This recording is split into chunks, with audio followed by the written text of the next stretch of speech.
नमस्कार, मैं PM DNA Singh और आप देख रहे हैं कमाल है यार।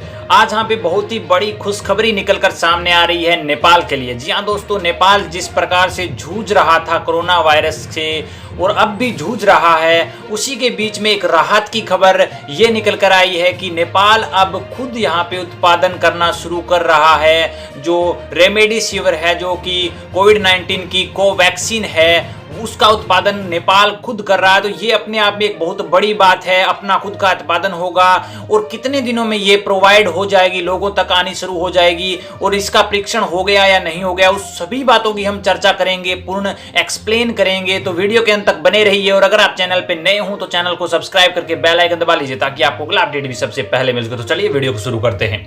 दोस्तों, नेपाल में जैसे ही कोरोना वायरस बढ़ा, हालात बिगड़े, उसी के साथ साथ एक नेगेटिविटी और फैल गई।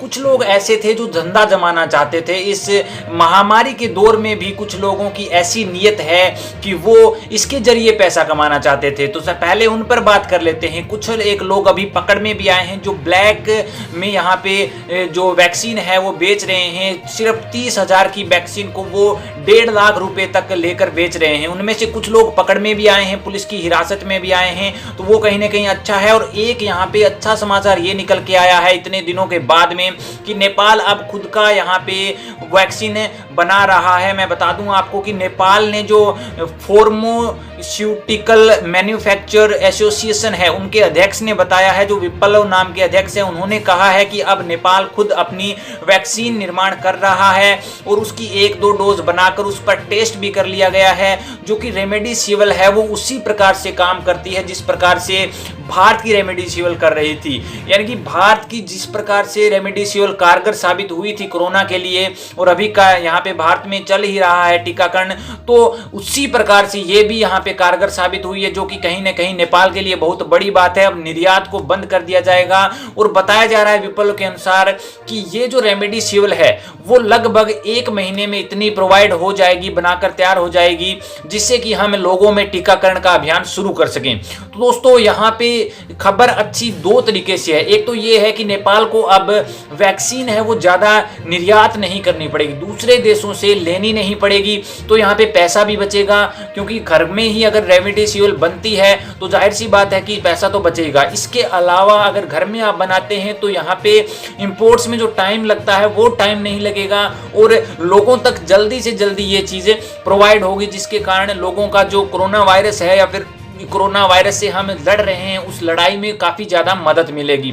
दोस्तों, नेपाल के लिए एक और खास बात है कि इतने छोटे देश ने इतना बड़ा काम करके दिखाया है, तो ये भी बहुत बड़ी बात है इसमें। और इसके अलावा दोस्तों, इससे भी बड़ी बात यह है कि रेमडेसिविर लोगों की किरण है, जो कि लोगों में विश्वास पैदा करेगी कि अब सिर्फ और सिर्फ 1 महीने ही हमें निकालना है, उसके बाद हमारे पास वैक्सीन होगी और हम वैक्सीनेट होंगे। वैक्सीनेट होने के बाद हम दोबारा से उसी खुशहाल जिंदगी में जी सकते हैं। लेकिन डॉक्टर अभी भी यही बताते हैं, WHO की रिपोर्ट ये है कि पीक पर जाने के लिए अभी लगभग 4 महीने और लगेंगे।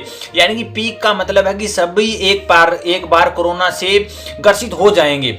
तो उसके लिए यहाँ पे थोड़ी सी संदेह जताने की बात है कि शायद ऐसा ना हो, पीक पर जाने से पहले कंट्रोल हो जाए। और जिस प्रकार से यहाँ पे देश काम कर रहे हैं वो कहीं ना कहीं बहुत बढ़िया है। नेपाल ने अपनी वैक्सीन बनाई है, भारत के पास वैक्सीन की कमी थी, इसके कारण नेपाल को भी दिक्कत आ रही थी, बांग्लादेश को भी दिक्कत आ रही थी। वो मंगवाना चाहते थे, उन्होंने गुहार लगाई थी, उसकी गुहार पर इतनी ज्यादा वैक्सीन नेपाल को नहीं मिल पाई। हालांकि भारत ने सहायता की थी, हमने देखा था, लेकिन इतनी ज्यादा वैक्सीन नहीं देने में सक्षम हुआ भारत, क्योंकि भारत में खुद में कोरोना पॉजिटिव बहुत ज्यादा आ चुके थे। और अभी यहाँ पे हालात देखे जाए तो नेपाल के भी हालात बहुत ज्यादा खराब होते हुए नजर आ रहे थे। लेकिन जिस प्रकार से ये वैक्सीन बनकर तैयार हो रही है, ये कहीं ना कहीं एक आशा की किरण लेकर आएगी। दोस्तों, आज के लिए इतना ही। आपके विचार क्या हैं वो भी आप कमेंट सेक्शन में लिख दीजिए। चलिए तो अभी चलते हैं आज के लिए, और वीडियो को लाइक कर दीजिए, शेयर कर दीजिए, और अगर आप चैनल पे नए हो तो चैनल को सब्सक्राइब करके बेल आइकन दबा लीजिए ताकि आपको अगला अपडेट भी सबसे पहले मिल सके।